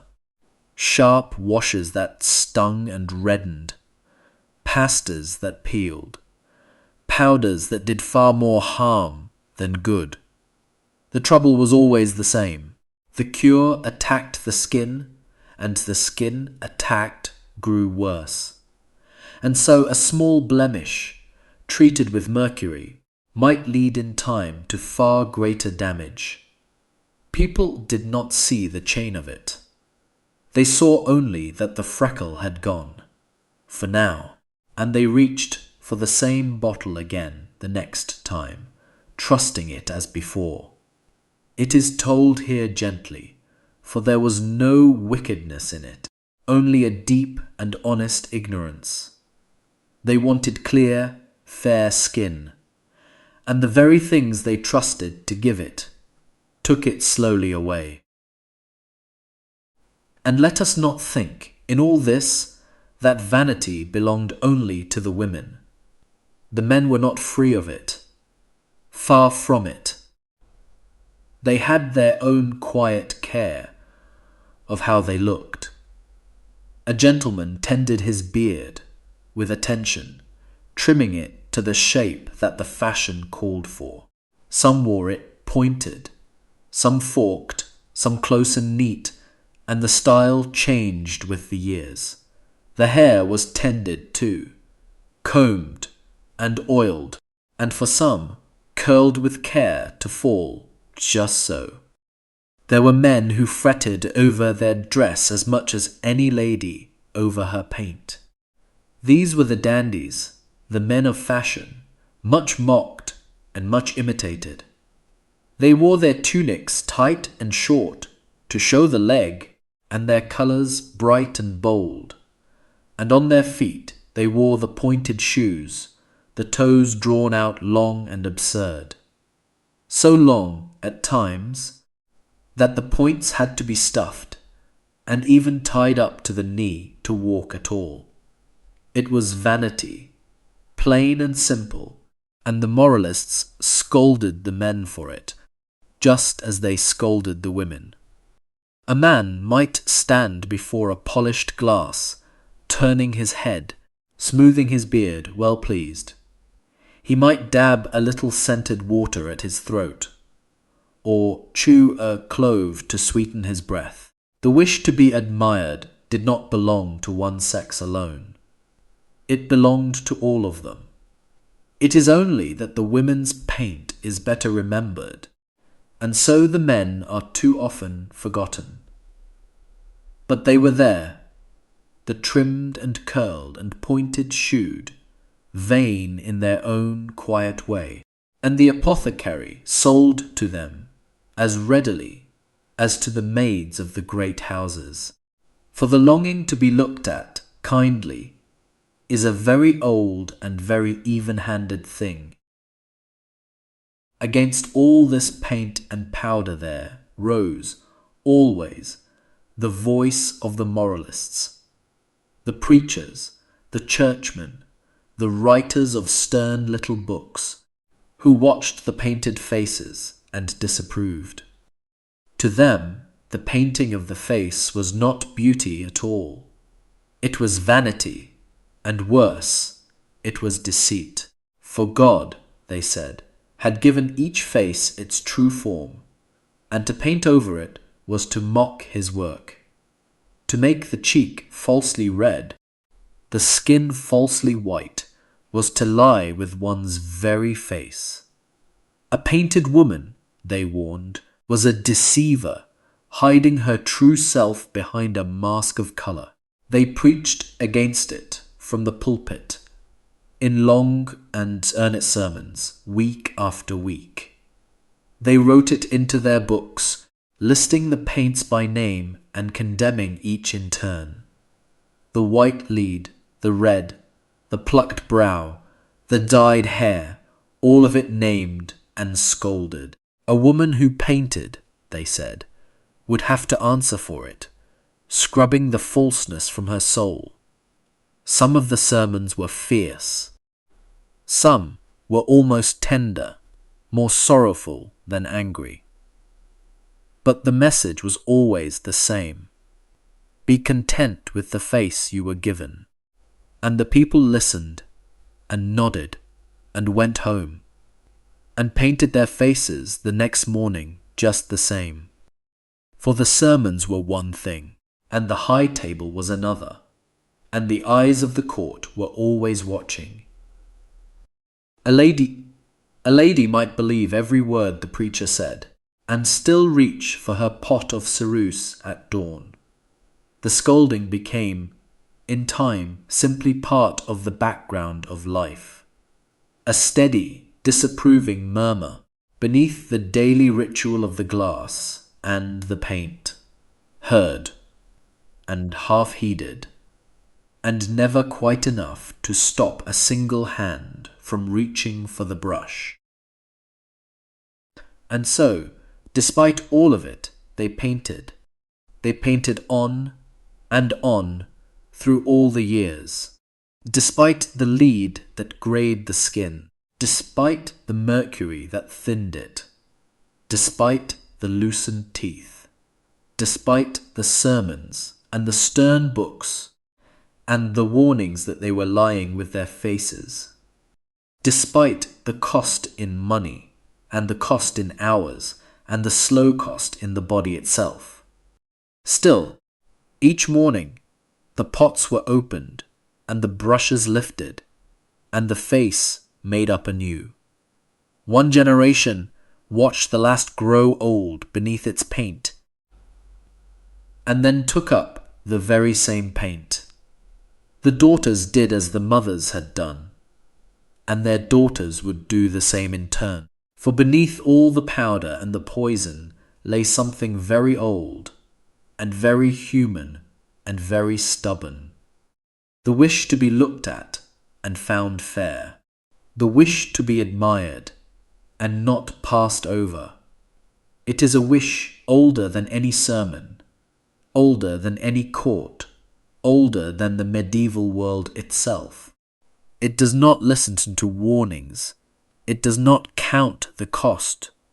It simply wants what it wants. And so the white lead was bought, and the faces were painted, age after age, without end. Not from vanity alone, perhaps, but from a deep and gentle longing to be seen and to be loved. It is easy now to look back and shake the head at it, the poison, the foolishness, the harm. But the wish behind it is one we know, every one of us, in our own quiet way. And so we should not judge them harshly, those painted faces of long ago. They wanted only what we want, to be thought beautiful, just for a little while. And for that, they paid a price they never fully understood, and went on paying it, gladly, to the end. Now the long day is over, and the candle burns low in the chamber once more. Eleanor sits before her glass, and Agnes stands behind her, a soft cloth in her hand. For now, at last, comes the undoing of it all, the wiping away of the day's careful face. Agnes dips the cloth in warm water and begins, gently, at the brow. The white comes away in pale smears. The red on the lips and cheeks fades and is gone.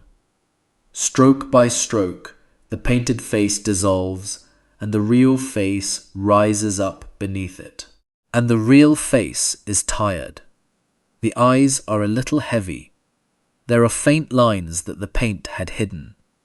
The skin is not flawless. It is human skin, ordinary and warm and lived in. This is the face that no one at the high table saw, the face beneath the fair white mask. And it is, in its quiet way, far gentler to look upon than the painted one. Eleanor gazes at herself in the dim glass, plain now, and unadorned, and simply herself. There is something restful in it. The performance done, the colours gone, the true face come back. Agnes folds the cloth away, and the last of the white is wiped from the corner of the brow. The pots are stoppered, the brushes laid down, the mirror soon to be covered for the night. What is left is only a tired woman by a low fire, with an honest ordinary face. And that, perhaps, was always the truest beauty of the lot, the plain face at the end of the day. Now Agnes moves quietly about the chamber, putting the day's beauty away. She gathers the little pots, one by one, and sets each in its place in the painted box. The white, the red, the coal, the small horn spoons, all laid down side by side. She closes the lid, and the soft click of it is the gentlest sound in the room. Then she lifts a cloth and draws it over the standing mirror, covering the dim glass. The faces it held all day are gone now, hidden behind the soft grey cloth. The vials of scent are stoppered tight. The cloths are folded and set aside. Everything has its place, and everything is returned to it for the night. The dressing table sits bare and tidy in the low light, its work done until morning.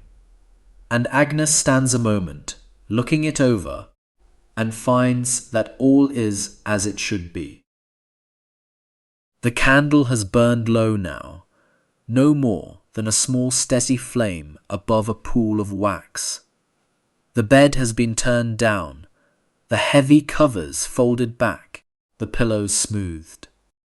Eleanor lies abed at last, her face bare and clean, her hair loose upon the pillow. No paint, no powder, no scent but the faint sweetness still lingering in the air. She is warm beneath the covers, and the long day's work is far behind her now.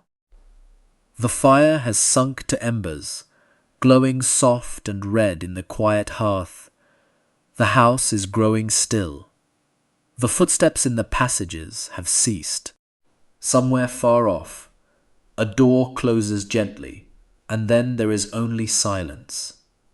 The chamber settles around her, warm and dim and safe, holding her close for the night. And her breathing slows, and grows even, and softens towards sleep. And as the room grows still, a quiet thought drifts through the warm dark. That this wish, this old longing to be beautiful, has lived in people for as long as there have been people. It was there in the painted faces of the great halls, all those long centuries ago. And it was there long before them, and it is here still, gentle and stubborn, in us. The faces change, and the paints change, and the fashions come and go like the seasons. But the wish beneath them does not change at all. It is the same old human wish, to be looked at kindly, to be thought fair, to be seen and not passed over. There is nothing here to solve, and nothing to put right. It is only a thing to notice. A long, soft thread, running back through all the centuries, from the sleeping woman to us. And it asks nothing of you now, in the quiet, but that you let it drift on by. The candle is almost gone now. The small flame leans and flickers and shrinks down toward the last of the wax. For a moment it brightens, and then it dims, and the shadows grow soft and deep. The chamber sinks slowly into a warm and gentle dark. There is the faint red glow of the embers, and nothing more. And then, with a last small breath, the candle gutters out. The dark is complete now, and kind and still. Only the quiet sound of breathing remains, slow and even in the night. And so the night goes on, as it has for centuries. The paints are put away, the mirror is covered. The painted faces of the court have all gone to their rest. The fire burns low, the great house sleeps. And perhaps, by now, so do you. If you are still awake, that is perfectly fine. There is nowhere you need to be, nothing you need to do. The old longing to be beautiful can wait until morning, as it always has. Let it rest. Let everything rest. The archive will be here tomorrow night. As always, sleep well.